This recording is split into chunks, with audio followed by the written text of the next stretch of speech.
Don't hear any sound at all. Very worrisome. I hope the sound is on. This is Gary over in radio. I hear you. Can you hear me? There we go. I heard somebody.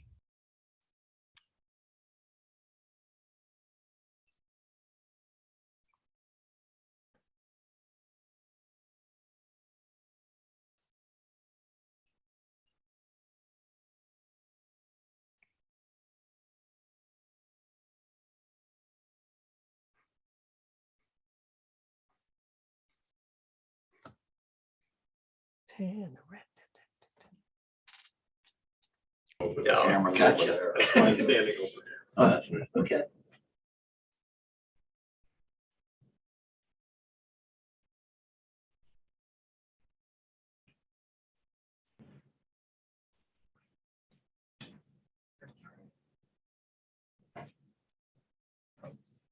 Good. Right here, we've got a pin for you. Okay.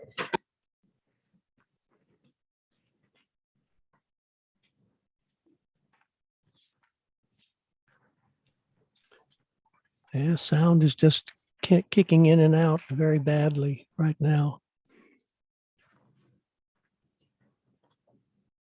Good afternoon and welcome to the May Crop Production and WASDE briefings. My name is Joe Parsons. I serve as chair of the Agricultural Statistics Board here at NASS. This briefing is for the Secretary of Agriculture and other policymakers of the USDA to better understand the content and context of today's reports. We're pleased to have Robert Bonney, Undersecretary for Farm Production and Conservation Mission Area, with us as our Secretary Designate today. We're also pleased to have Dr. Seth Meyer, USDA's Chief Economist, and Daniel Whitley, USDA's Foreign Agricultural Service Administrator, with us as well. Welcome to all of you. Mr. Mark Hudson of our Florida office provided assistance on the citrus portion of today's report, and Mr. Bill Meyer of our Denver office provided assistance on the wheat portion of the report. Thanks to both of them for their valuable assistance. I have a few notes for our live streaming audience. The crop production and WASDE reports are considered principal federal economic indicator reports. The Office of Management and Budget provides specific guidance on how these important reports are to be released. OMB statistical policy instructs policymaking officials to refrain from making public comment regarding the content of the reports within 1 hour of their release. We will not be taking any questions during this briefing from the public. However, NASS and World Board are available for email or phone questions, and NASS will host a social media event 1 hour after the release of these data. We strive to have everything at this briefing match the official record. However, should there be any discrepancy between what is presented at this briefing and the official estimates, always refer to the official published estimates. With that, I'll turn it over to Mr. Lance Honig, Chief of the NASS Crops Branch. Lance will be immediately followed by Dr. Mark Jekanowski, Chair of the World Ag Outlook Board, with an initial view of the 22-23 outlook. Lance? All right, thank you, Joe, and welcome. Good afternoon. Appreciate you joining us for today's briefing. We've got a lot of great information to share today. So as usual, I'll move fairly quickly through my presentation here today. Before I get into the numbers, as usual, though, I wanted to start off by sharing some information about the information that we use to compile the estimates contained in these reports today. So first off, some survey work specifically for winter wheat and the hay stocks that are contained in the crop production report today. First off, we have an operator-reported survey. We call it our Ag Yield Survey. You can see we sampled just over 9,300 farms across the country between April 29th and May 9th. We asked them for a couple of pieces of information. First of all, for winter wheat, we asked how many acres they intend to harvest this year, and then we asked about their expected yields for this season. And then in addition to that, we also asked about the quantity of hay stored on their operation as of May the 1st to solidify those hay stocks estimates. Additionally, we also have our objective yield survey going this month. You can see the sample size, just 257 this month. That's because in May, we only collect half the samples and only in 3 of the states, Kansas, Oklahoma, and Texas. Of course, the southern portion of the growing area where the crop's a bit more mature. We'll phase in the additional samples over the next couple of months. When we're finished, we'll have 10 states represented in that survey. Sample size will be something over 1,100 at that point. And so we're just working our way into that as the crop matures across the country as well. In addition to that survey work specifically for the citrus numbers in Florida, we had a couple of survey efforts there. First, we have our processor survey. You can see there's just 5 processors down in Florida. We collected information from them between April 25th and May the 4th, essentially asking them for quantities that they have processed and then also quantities that they still expect to process for the remainder of the season. In addition to that, we have what we call our row count survey, which means we go out and observe more than 43,000 rows over a couple of day period, strictly to determine the portion of the crop that's been harvested. And I'll cover that a little bit later when I get to the citrus numbers. And then last but not least, some administrative data for Florida citrus. You can see the Florida Citrus Administrative Committee tracks quantity of fruit packed or processed. Basically, it's like a checkoff program. And so that's highly valuable data, particularly when we get later in the season as we are now. Just to give you a quick visual on what that survey looked like, the ag yield survey across the country, kind of how those samples were distributed. You can see the counts by state there. And of course, the deeper the color, the larger the sample. The larger samples where you would expect them to be, considering winter wheat is a key commodity for us this month. Just a couple of other background types information before we get into the forecast for winter wheat. First, here you can see the percent of the winter wheat crop that was rated in good to excellent condition by week. Of course, this comes from our weekly crop progress and condition report. And as you can see, the red line representing 2022 down at the bottom of the chart. It's been a tough year for winter wheat. You can see as of May the 1st, of course, our reference period, only 27% of the crop was rated good to excellent. Last year at this time, 48%. So a lot of reasons that's happening. We'll talk about that. And then from a progress standpoint, here you can see the percent of the crop that's headed by week. Here just a week later, May 8th, 33% of the crop headed. Again, you can see the red line at the bottom of the graphic here. So running just a little bit behind where we typically would be, 36% last year, 40% for the 5-year average.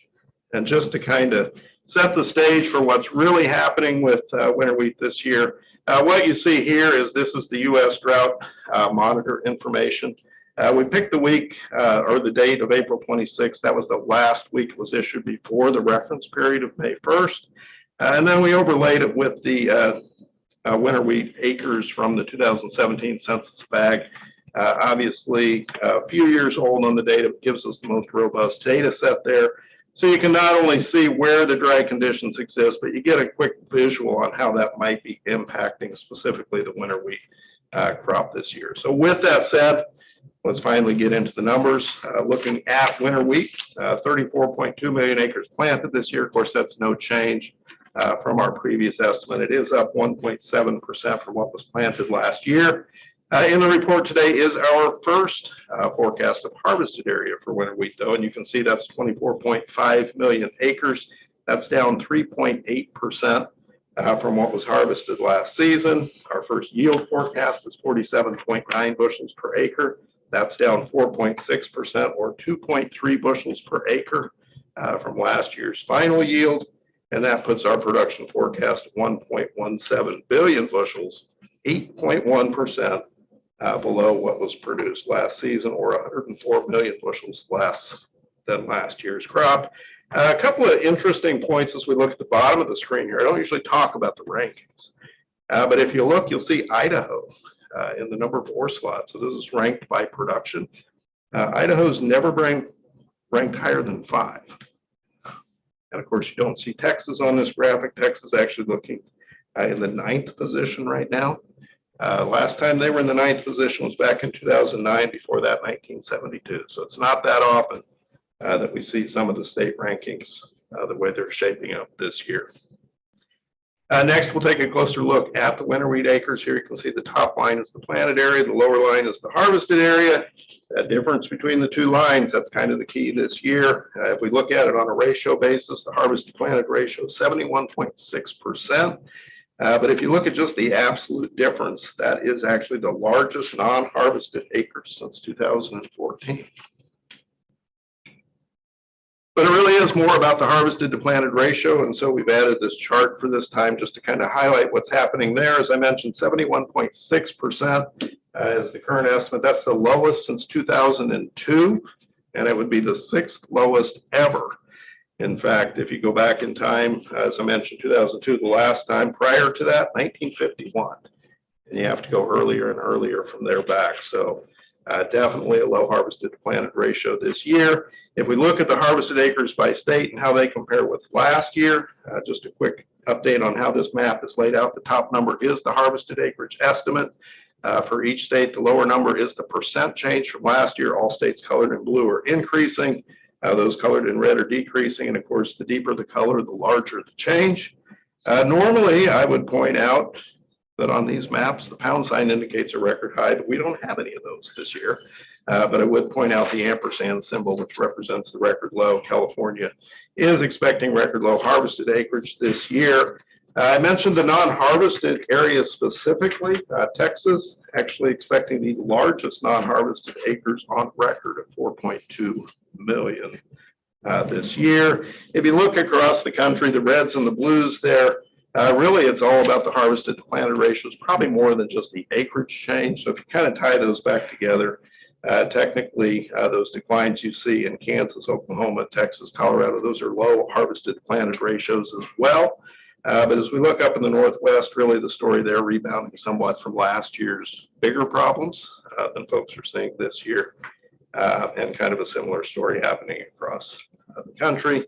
Next, we'll take a closer look at the yields over time. You can see the trend line plotted in there as well. And as you can see, the 47.9 bushel per acre forecast does represent the third consecutive year of declining yields. And in fact, that's the first time we've expected yields to fall below trend since 2018. Next, we'll take a quick look at the winter wheat yield forecast by state and how they compare with last year. This map laid out just like the one I showed you previously for harvested area. We do see one pound sign on the map here. We are expecting record high yields in Tennessee, but generally speaking, you can see yields down quite a bit in the key hard red winter areas in particular. As mentioned, some of the same areas that we talked about with the harvested acreage issues, you can see yields down there as well. In particular, though, the Dakotas, Montana, and the Northwest, those increased yields, again, really rebounding largely from the severe drought conditions and high heat conditions they experienced in that part of the country last season. Taking a look at the winter wheat production, again, over time, you can see the 1.17 billion bushel forecast down from last year, but pretty much in line with what we saw back in 2020 and 2018. Next, we'll take a look at the winter wheat production by class. Some big stories here. You can see the hard red winter wheat, just 590 million bushels expected to be produced this year. That's down 21.3%. From a year ago. Of course, the large drop in yields and the increased abandonment in those key areas driving that number down. Soft red winter, 353.5 million bushels. That's down just 2% year over year. And the big rebound in the white winter, of course, grown primarily up in the Northwest. You can see 230 million bushels there, up 37.6% from what was produced last year. Next, we'll take a quick look at the winter wheat production forecast and how it compares with some of the published expectations. The way this graphic is laid out, each of those blue dots represents an individual industry member's published expectation of production. The red block in there represents the NASS forecast, and so as you can see, down toward the bottom end of that range, so maybe a little bit of a surprise today.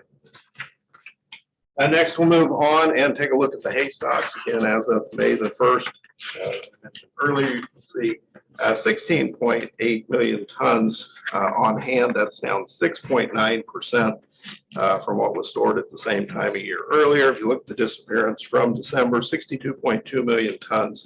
That's actually down 5.7% from disappearance a year earlier. But again, a pretty low level, generally speaking, stored as of May the 1st. Next, we'll give you a quick look at how those hay stocks stack up across the country. Again, the map laid out just like the ones I've showed you previously.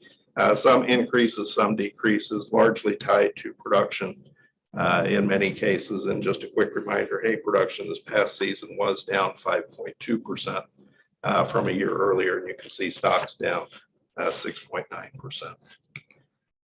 We have a couple other crops included in the report here today as well.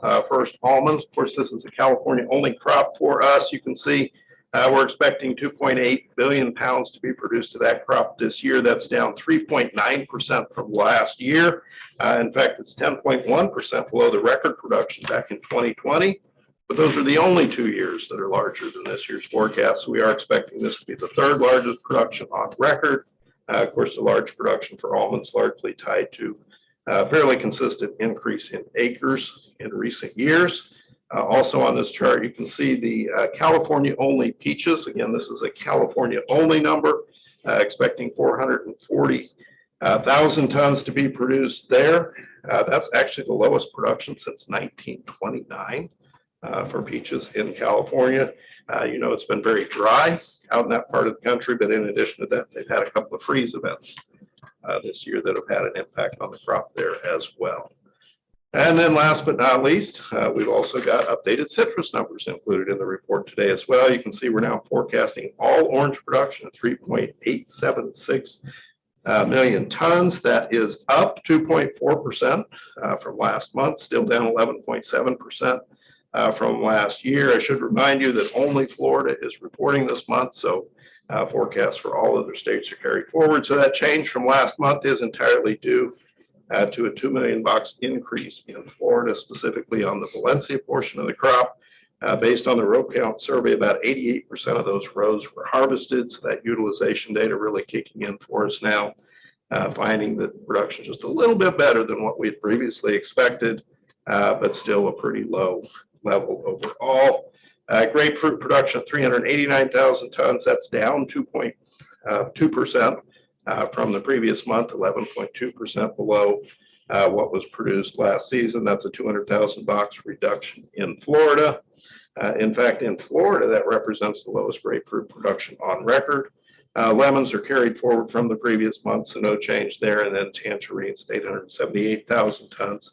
No change from the previous forecast, down sharply year over year. The other piece of information that we'll have to show today is the final 2021 cotton numbers. So again, everything up to this point forecasting the current year. Now we're talking about finalizing last year's cotton crop. Here you can see the numbers, very little change to the planted area from our previous estimate at 11.2 million. 10.3 million acres harvested, that's up 3%. From what we had previously estimated, 25% above the previous year. Our final yield at 819 pounds per acre, down 3.5% from the previous estimate. So some offsetting situation happening there. So overall, our production down just 0.6% from what we had previously estimated. But of course, as a reminder, the crop 20% larger than what was produced the previous season. Just to wrap things up here, a few items I'll share with you. First of all, you can see here some of the upcoming reports over the next month and a half. Cattle on feed, farm labor, floriculture, and ag prices later this month. You can see, of course, our monthly care reports coming out on June 1st, crop production again on June 10th. And then looking ahead to the end of June, some big reports coming out there, hogs and pigs on June 29th, and then, of course, on June 30th, the acreage and stocks information will be released again. Quick reminder for folks that at 1 o'clock Eastern time this afternoon, as usual, I will be on Twitter hosting our regular Stat Chat series, fielding any questions that folks might have about any of the information that we published today. So that's the last slide that I have for you. I'm going to turn it over to Dr. Stefanowski. We'll have any questions afterwards. I'll be here for that. Okay. Set up here. Thank you, Lance. Good afternoon. That's working. All right. All right. Well, good afternoon. As Joe mentioned, this is a big month for us this month. First look at the new crop year. So I've got a lot of material to cover. I'll try to go through as quick as I can to be respectful of your time, but giving you a warning, I could be here for a little while. So just a couple highlights, of course, as I mentioned, first year, first look at new crop year, incorporating this NASS wheat production information we just heard about from NASS. And of course, this year in particular, I mean, May is always a challenging month, but this year, I mean, we've got Ukraine to deal with, and that gives us a whole new set of challenges. I'm going to spend several slides talking about that. A little focus on that. Also looking, as always, we're looking around the entire world, considering this month Brazil, second crop corn production maturing down there. We'll talk a little bit about that and a little bit about India's cotton production. So let's start right out with Ukraine. And what I'd like to do is I'm going to focus my first several slides just on Ukraine. I know there's a lot of interest in Ukraine, and rather than returning, for each commodity for a separate discussion, I want to kind of give you the big picture of what we were thinking and kind of how we came up with what we did. The basic assumptions are here, and I'm not going to go through these in detail. You can read them on your own, and we're always happy to answer questions or give you more information as needed. But our goal here was basically recognizing that there's, getting reliable information is tough. There's a ton of uncertainty.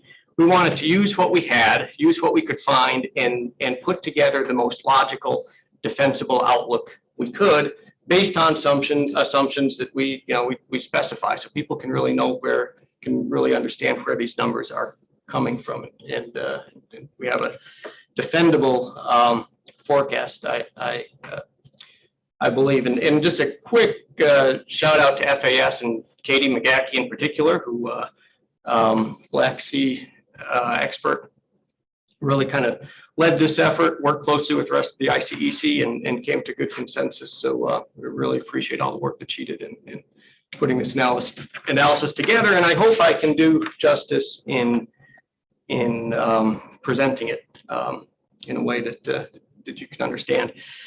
A couple things just to point out right from the beginning. I'm clearly, dealing with war in a major agricultural production country is something we don't have much experience with, and it clearly creates lots of new challenges that we kind of have to learn on the fly, including, things like, we're always thinking about weather and prices and whatnot, but now we got to worry about things like bomb craters and trenches and farmers' ability to get into the fields and whatnot, and just the lack of good information on a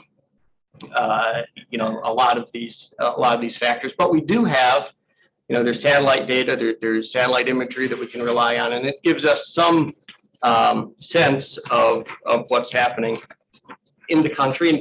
And one thing to point out, despite everything that's going on over there, despite all the challenges, field work is continuing.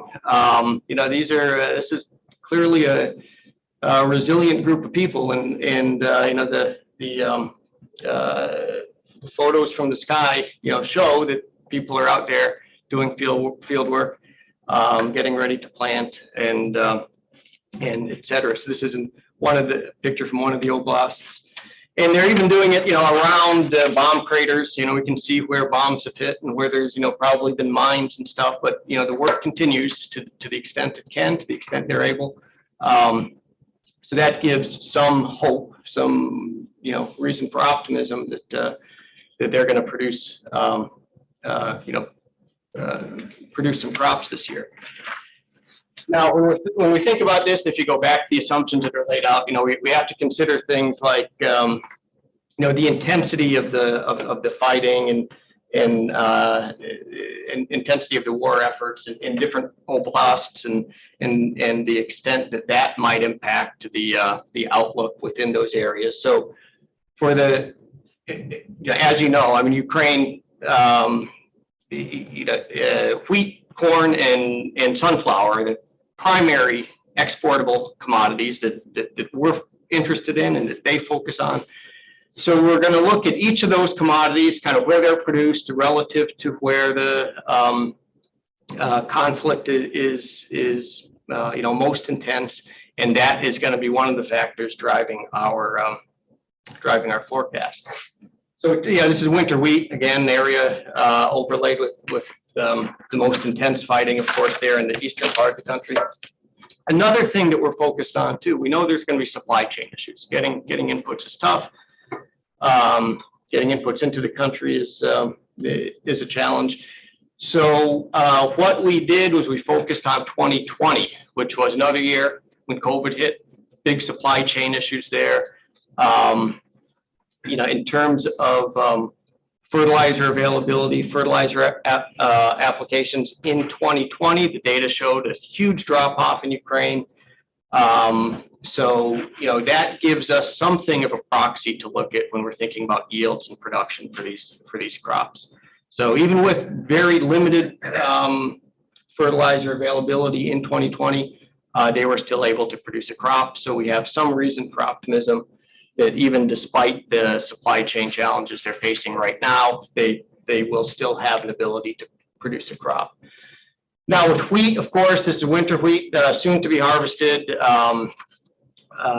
And, you know, in addition to, you know, fertilizer availability, input availability, diesel availability, and all those things, we also have to consider the normal factors that that go into the production of that crop, including weather. And it's worth noting that it has been relatively dry this spring. That could also affect the yields. If you look at the vegetative health index year over year, quite a bit drier this year relative to last. So that's just another factor that that comes into play. And I'll wrap this up with telling you what our forecasts are for each of those commodities. But again, going commodity by commodity now into corn, again, same kind of concept in terms of looking at where the crop is produced relative to the intensity of the conflict, using that as one of the factors in our production forecast. Also worth noting,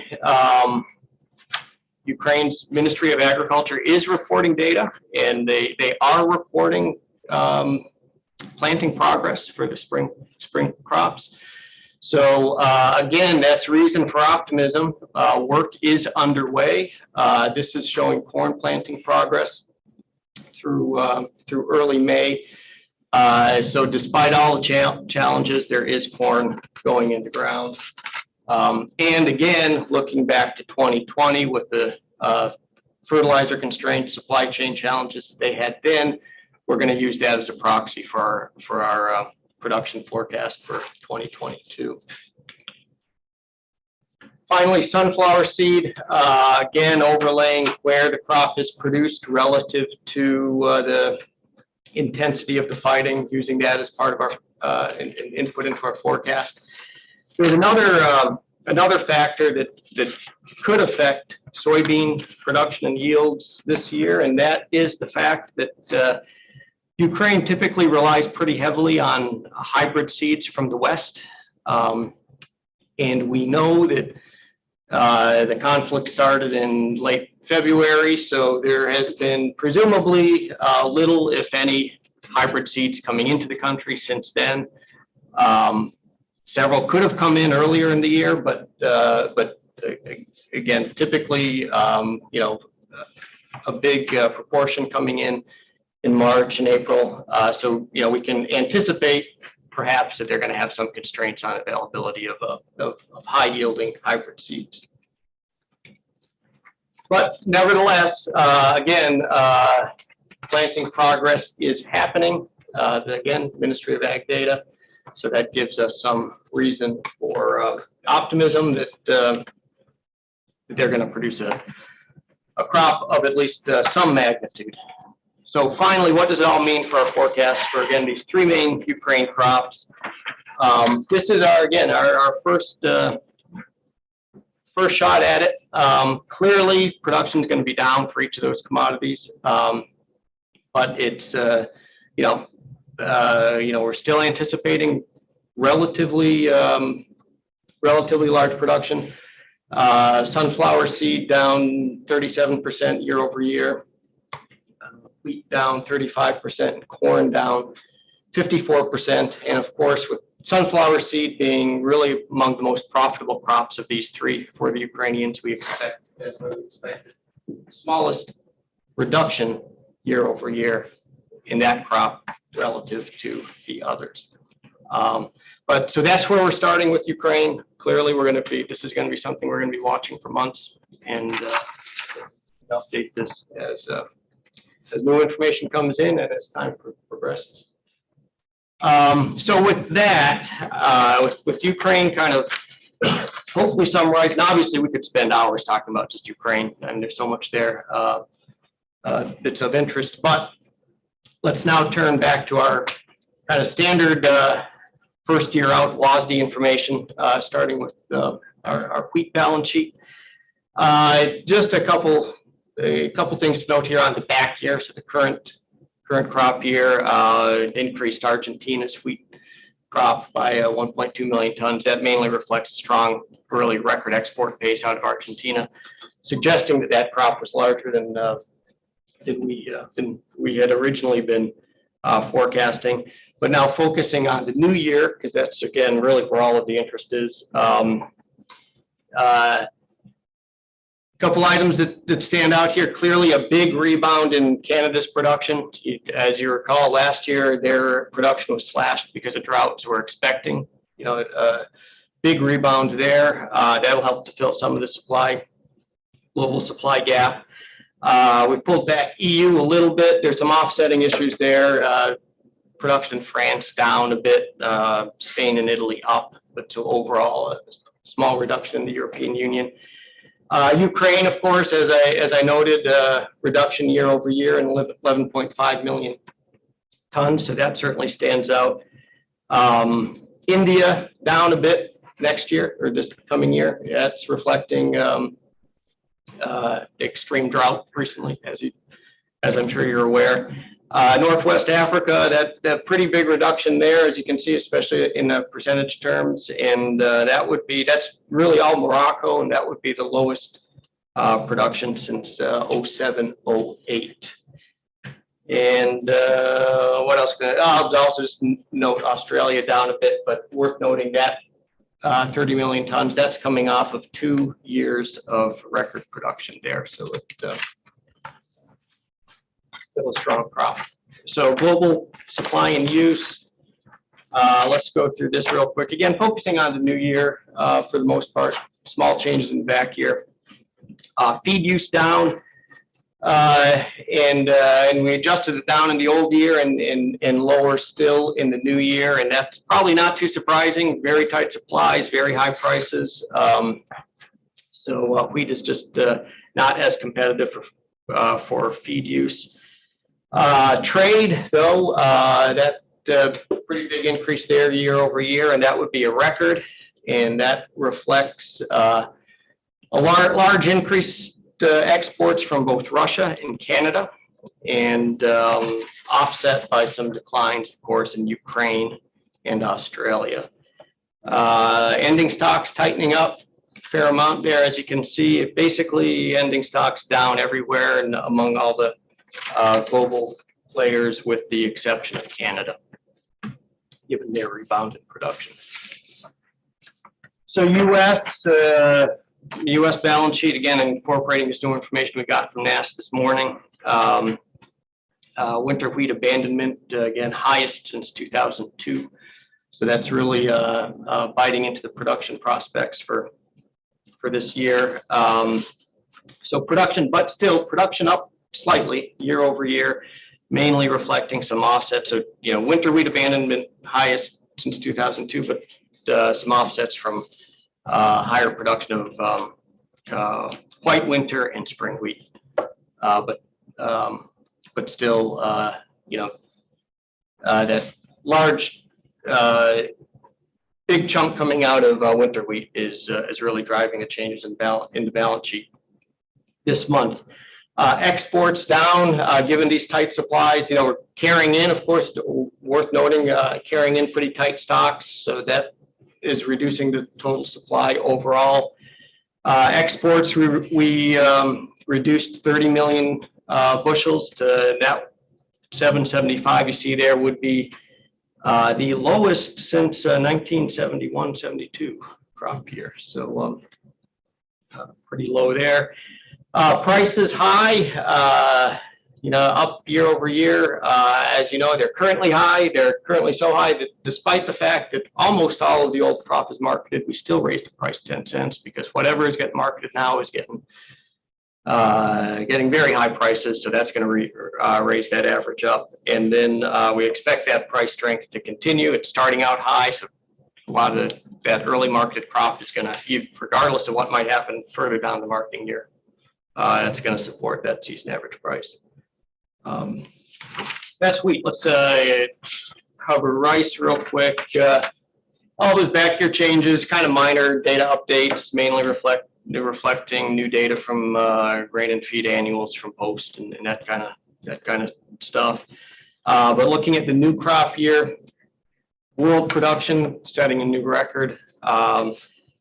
Production, as you can see, they're up in almost all of the major countries, some small declines here and there. Note worth pointing out India, continued strength there, just year after year of record production in India. But so again, main takeaway from this, world rice production is strong and projected to be a record. So balance sheet, again, focusing on the new year. Record production, record use, and that there's two countries I draw your attention to there, including China, where a lot of that use is going into feed. They're importing a lot of broken rice from India, and also India, where a lot of they're using a lot of rice in their feeding programs and their food support programs, shifting more into rice out of wheat, given the tight wheat supplies and high prices. So China and wheat important in terms of the rice use. Also trade record next year, led again by India. Ending stocks down, and that value there, that would be a 3-year low. So U.S. balance sheet. Made a few changes to the back year, just worth mentioning real quick. Raised our export forecast, as you can see there. I'm sorry, import forecast, as you can see there, quite a bit. And a couple things driving that. We have record rice imports in March,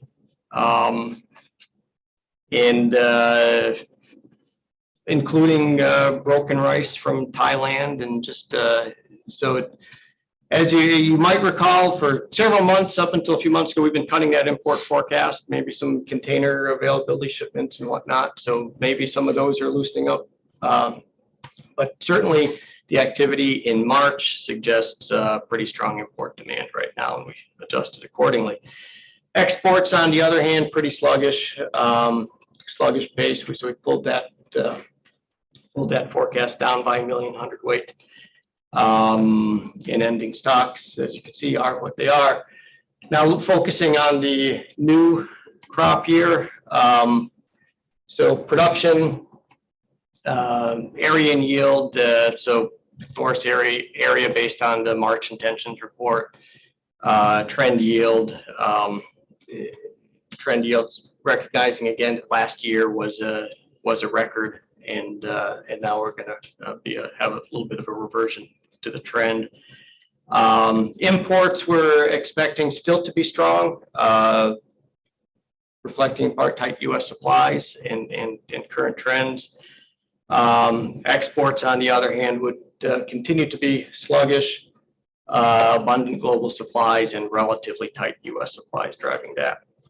Season average price for next year forecast at $17.80.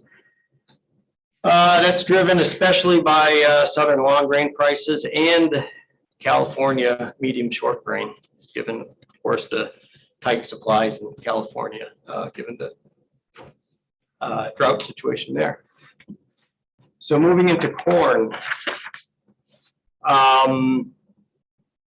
focus again just on the new crop year. I think that's where all the numbers of interest are. World production down at quite a bit, almost 35 million tons, down from the record last year. And that's driven by reductions in Ukraine, US, which we'll get into on the next slide, or 2 slides from now. Ukraine, US, and also in declining order of importance, China and the EU.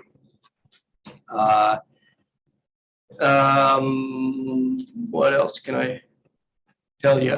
Brazil, so we didn't make any changes in our back year forecast, second crop corn for Brazil that goes into the old crop year. And I'll go into a few slides explaining that. Looking ahead, we expect strong prices to just continue to pull area into corn, so that anticipate record production in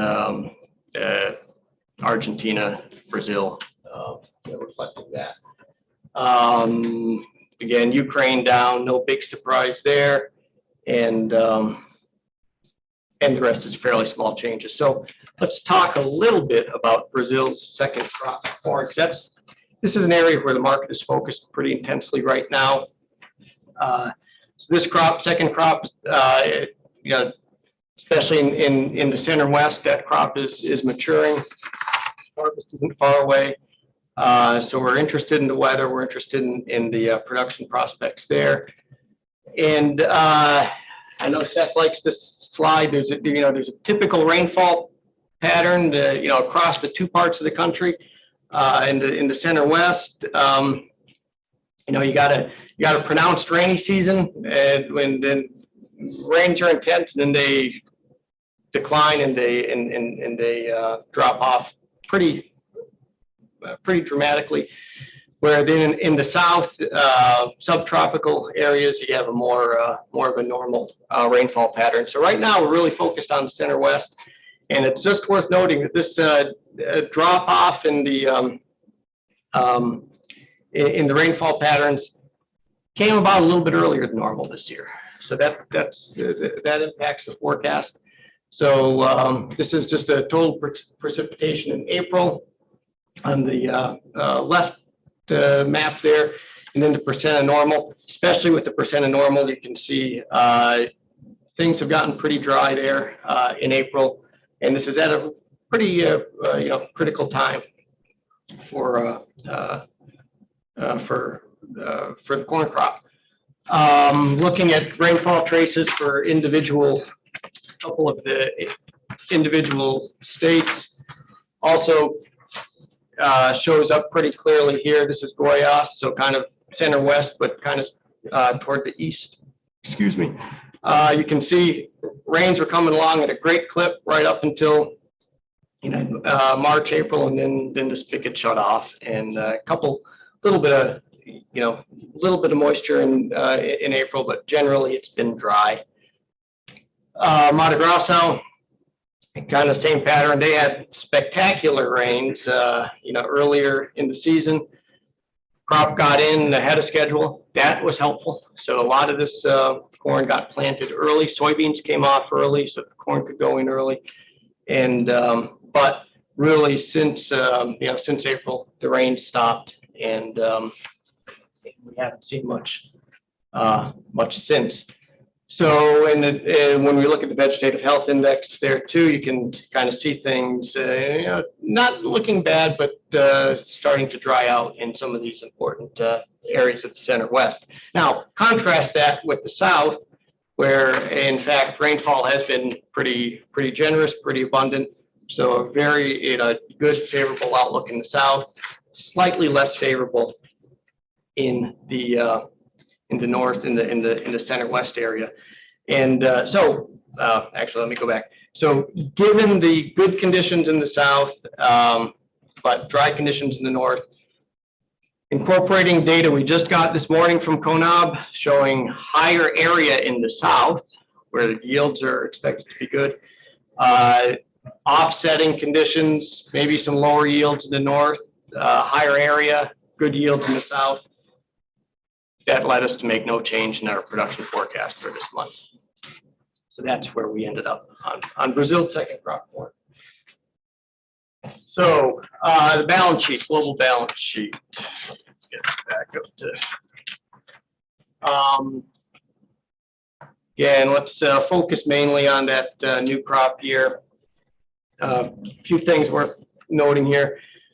We talked about production globally. Again, that's a pretty big hit to total supply year over year. Total use down substantially as well, reflecting those tighter supplies, and that is mainly driven by the lower use in the US and the EU. Trade down 15.1 million tons. That is led by Ukraine. Ukraine accounts for 14 million ton reduction. We're currently forecasting Ukraine's corn exports for the new year to be about 9 million tons, and that reflects roughly about a 750,000 ton per month shipments out of the country, mainly by rail, given the problems at the ports.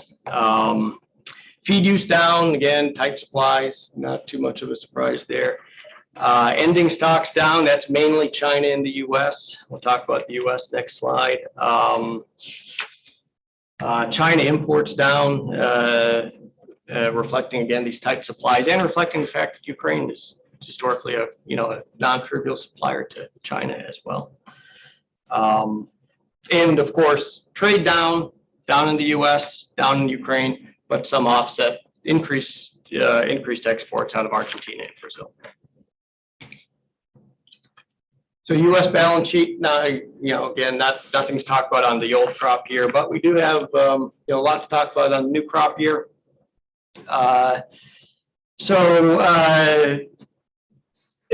Of course, again, the area that's based on prospective planning's report. Yield, the yield we're showing here that's less than we had in the AOF. And this just reflects the fact that this crop is going in slow. So this is a weather-adjusted trend, so currently those models are suggesting yields a little bit below historic trend, given the slow planting progress and relatively poor weather to date. So production tightens up a fair amount, as you can see there. Feed and residual down. That's the feed use down, reflecting a couple things: higher prices, of course, and a reduction in grain-consuming animal units, especially beef. Ethanol use, so year over year, not anticipating any change there. Relatively flat motor gasoline demand. Exports down, as you can see, year over year, 100 million bushels. We're just going to be supply constrained, high prices. So that's driving that. First shot at the season average price forecast, $6.75. That is just below the record season average price, the 2012-13 drought year. So as you know, again, price is currently very high. And that is also why we raised our back year season average price forecast. Soybeans, again, focusing on the new crop year. Main story here to highlight, Argentina, Brazil, Paraguay, big rebound from the drought-reduced production of this past season. So anticipating big crops there, or a big, return to normal, so to speak. Again, these are crops that aren't really going to enter the supply chain until February, March of 2023. So, these crop years, when you got Northern Hemisphere, Southern Hemisphere, you forget that you're really looking pretty far into the future there. But again, it's that new year balance sheet is really driven by that rebound in production in those southern South American countries. That's I think the high point. Global balance sheet. A couple things worth noting here. I'm going to briefly mention the back year because it's worth noting that we did make some multi-year revisions to soybean food use in China. reflecting, updating some per capita consumption estimates and population growth. And that, impacted the balance sheets going back and implies, the net result is implying tighter stocks coming into last year and coming out of the current year. So that's driving a lot of that change in the beginning stocks and then the ending stocks as well. So that's the back year. New year outlook, again, production up strongly year over year, driven by that South American production rebound. And crush up strongly, of about half of that increases in China. Ending stocks up as well, rebounding year over year. And, just China imports, a bit of a rebound there as well. Not quite a record, but close to it. So U.S. balance sheet, again, like we always do this time of month, this time of year, with the new year, taking the prospective plantings for acreage, trend yields, that suggests increase in production for the new crop year. Crush expected to continue to be strong into the new crop year, so increase year over year, strong margins, new biofuel capacity coming online, so a few things driving that. Exports up, but global U.S. share of those global exports down a bit year over year, given the rebound in South America. But we expect to capture a lot of increased export demand, especially before those Brazil crops come onto the market. And just worth noting here too, for what it's worth, back year did increase the export forecast a bit too, reflecting strong sales. What else can I tell you? Global share U.S. roughly dropping from about 37% to 35%. Prices, season average market price, again, first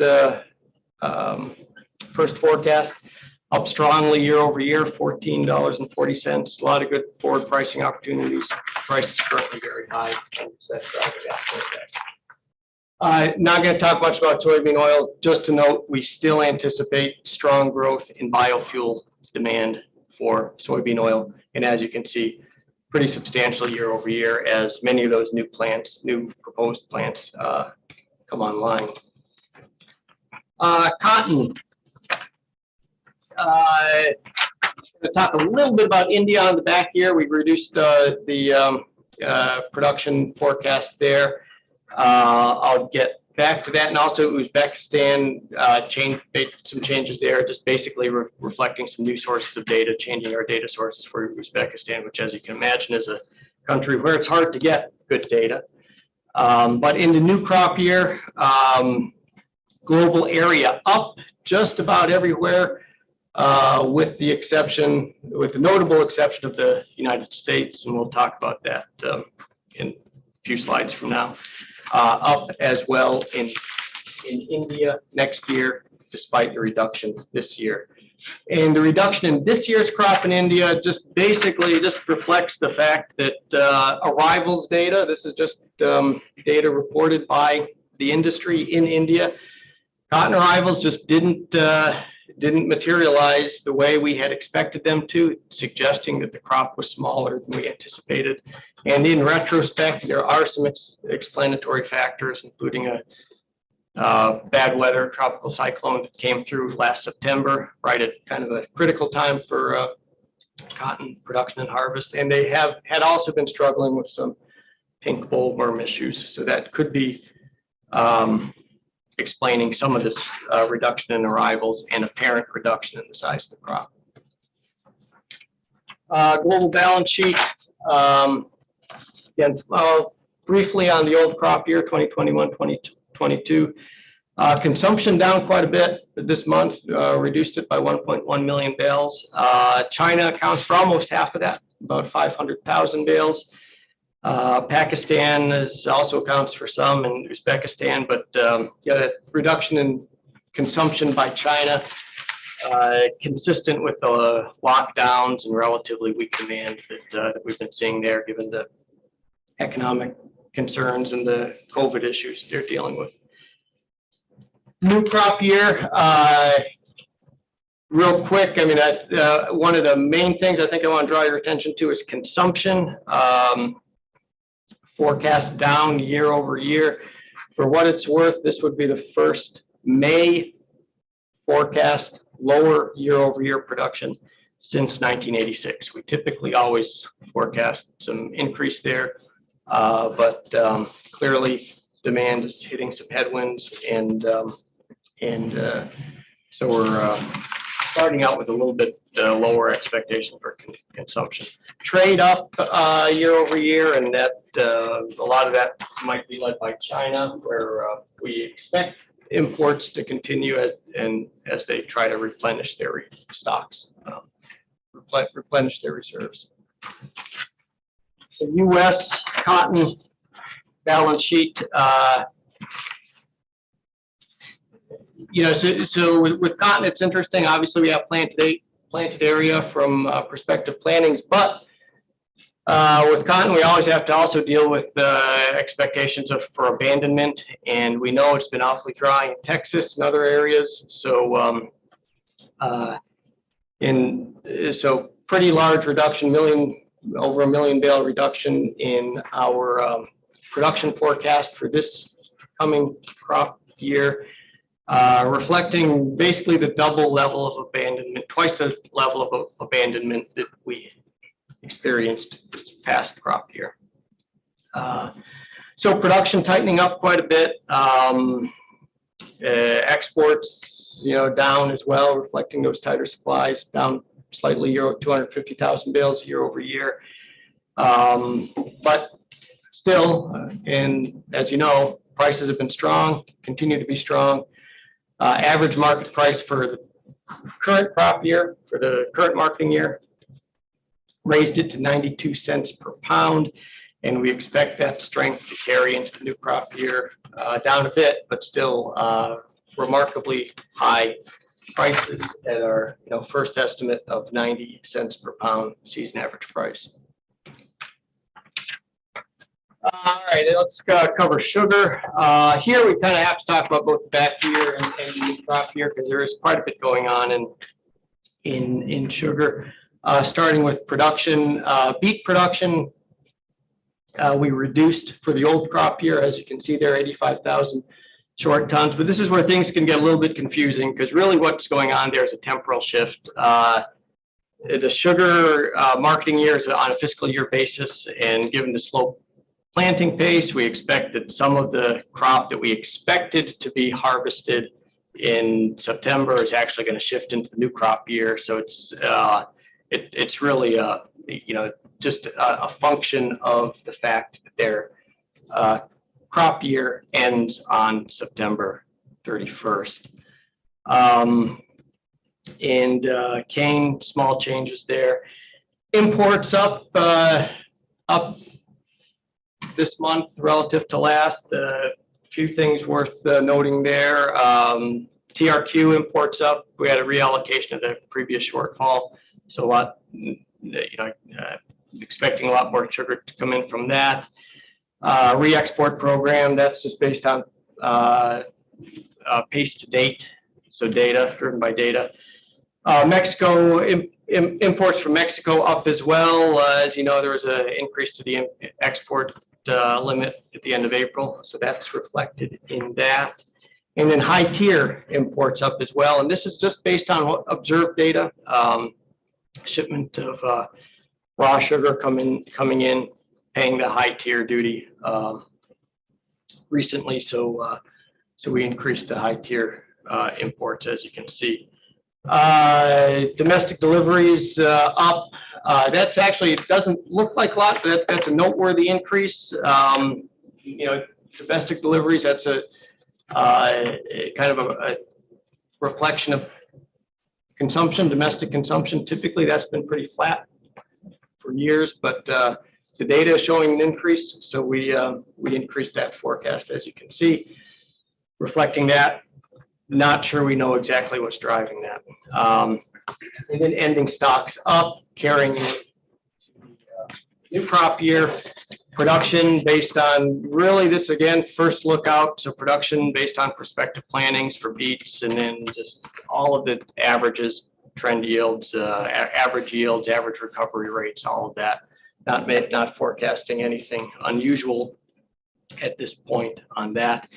Imports down, and again here we just look at the minimum amount of imports allowed by law, WTO minimums, FTA obligations, etc. So that's reflected in that. High tier, typically we always use 50 as kind of our starting point there. That's not, again, hard one to predict. We'll something more that we observe over time as developments occur. And no change on deliveries, no change on exports. And so when it's all said and done for new crop year, we're currently forecasting a stocks-to-use ratio at just over 10%, as you can see. And again, part of this, I know the program is based on a 13.5% stocks-to-use ratio, but at this point, we don't want to be constrained by that because we really don't know what some of these imports are going to be, specialty sugar imports and whatnot. So we're kind of calling it as we see it, as it stands right now, and that would suggest a 10% stocks-to-use ratio. Mexico sugar, old crop year, Mexico exports down a bit, so that just means a little bit more coming to the U.S., offset by slightly less, a slightly higher reduction to third countries. Looking ahead to the new crop year, production, down a bit year over year, but similar area and trend yields. They had a good year this year. Domestic use stable in Mexico. Ending stocks, as always, kind of residually calculated based on a fixed 2.5%, 2.5 times the monthly use. So that's what we have there. Let's wrap things up with livestock. Again, kind of a lot going on here, and I really have to talk about both the old current, again, we're on a calendar year, shifting to calendar years now. So I'm going to talk about the current calendar year 2022 and in the new forecasts for 2023. Starting with beef, production adjusted upward for 2022. Another time you're going to hear me use the word temporal shift. What we're really looking at here is those cattle being pulled forward, reflecting high feed costs, poor pasture conditions, whatnot. So that increases the supplies in the near term, but tightens supplies up in the second half of the year, fourth quarter, and certainly carrying then into 2023, those supplies continue to tighten up, reflecting again that temporal shift. So smaller cow numbers in 2023. Pork down a bit, just adjusted slightly lower in 2022. Again, higher corn prices, lighter weights mainly driving that, and but some expansion expected into 2023, reflecting good returns. Broilers up a little bit in 2022. That's mainly reflecting observed slaughter first quarter. So just reporting the data, and continued growth into 2023. Turkey, on the other hand, for 2022, production forecast pulled back. That that does reflect to some degree concerns about HPAI, including HPAI into breeder flock. That impacts supplies, though we expect to see some rebuilding into 2023 and those supplies to rebound. Prices Steer prices adjusted upward this month for 2022, strong demand. And then for 2023, those much tighter supplies, again, that's going to pull prices higher as well. Hogs, on the other hand, down a bit, a little bit weaker demand there. And but then for 2022, but then into 2023, we're looking at higher supplies, and that's going to weigh a little bit on the prices. Broilers and turkeys prices continue strong. This in the current crop year, tight supply, strong demand, and but next year, 2023, we expect cure for high prices to be increased production, and we should see those prices softening a bit. Meat trade for the current calendar year, just updating data mainly based on observed trade to date. Into the new calendar year, beef down quite a bit, as you can see there, year over year. Again, shouldn't be too surprising given the tight supplies that we're forecasting for that new calendar year. Pork exports also down a bit. That reflects a lot of competition from other countries. Again, as China demand remains soft, other countries that have been ramping up, expecting to export there. So we're going to face some competitive headwinds in the pork export market. Broilers and turkeys, increased domestic supplies in the U.S. and presumably a return to more toward pre-HPAI conditions with regard to our broiler and turkey trade. Beef imports up this year, but forecast down next year, mainly reflecting tight global supplies. Wrapping things up with dairy, milk supply and demand. Only thing I'll point out here is production up in 2022. We adjusted higher, mainly reflecting higher cow numbers than we had been carrying. So milk per cow continues to be low, offsetting to some degree, reflecting dry conditions, high feed costs, and whatnot. But increasing for next calendar year, 2023, reflecting improvements in milk per cow, and presumably better weather, maybe some lower feed costs into 2023, supporting production. And pretty small changes on the exports and import side. So we'll skip over that and get straight to prices. Fairly small changes this month for the current calendar year for 2022. But just worth noting, continued strong demand for cheese and butter, but also supporting those prices for cheese and butter, but also a lot of competition in the markets for non-fat dry milk and dry whey, putting a little pressure on those prices. So for 2022, class 3 go up, class 3, class 4 price down. Slight reduction to the all milk price, still down from last month, but that would still be a record, up strongly from the previous record, which was $23.97 back in 2014.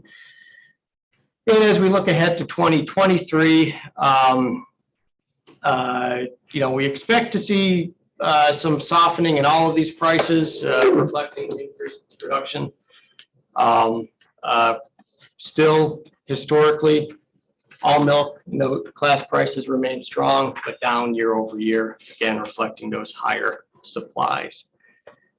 And that is all the information I have for this month's WASDE. I know it was a lot to go through here. I hope I could give you a little bit of an insight. Thank you to all who tuned in over online on YouTube. I hope you'll come back next month and continue to watch us as we make these adjustments month over month. And with that, I will turn it to you guys for any questions or comments you might have.